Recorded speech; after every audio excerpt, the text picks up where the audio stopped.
Iniu, tá bach an Nodanna Campála hospantíh. Nuair a tá de dul a chola, a muffin spéir, camuid cinnte go muid bra das te. Agus ní féidir dul a chola díreach an talamh.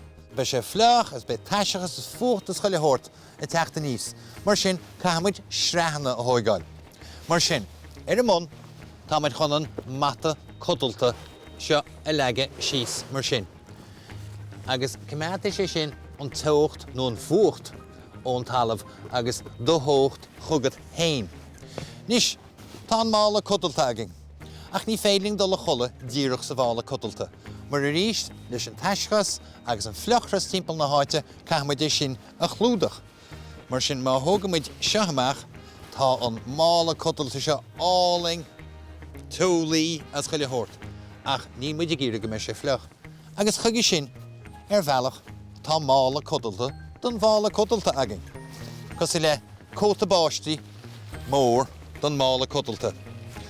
Agus an rud atá le duine agin in sin ná an mála codalta agin a chuir isteach an seo.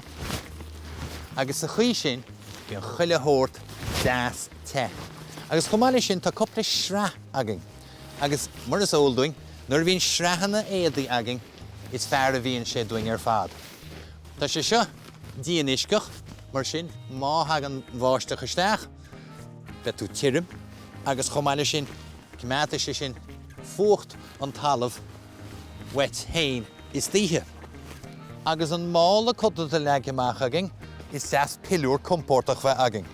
Mar sin is féiling an mála na rá mála codalta úsáid, agus stof das bug a chuir isteach an. Bealach mach an stóráil dhéana ar stof chomá. Agus i do bhála droma is tócha go bhfuil éadaí bhreise agad. Agus ní gá ach piliúr áling compórtach bheith agad. Nis níl gá ach chuir isteach sa phobal. Agus tá tú ré colla bra sábha bheith agad. Sin Nodanna Campála ionta chaile díb.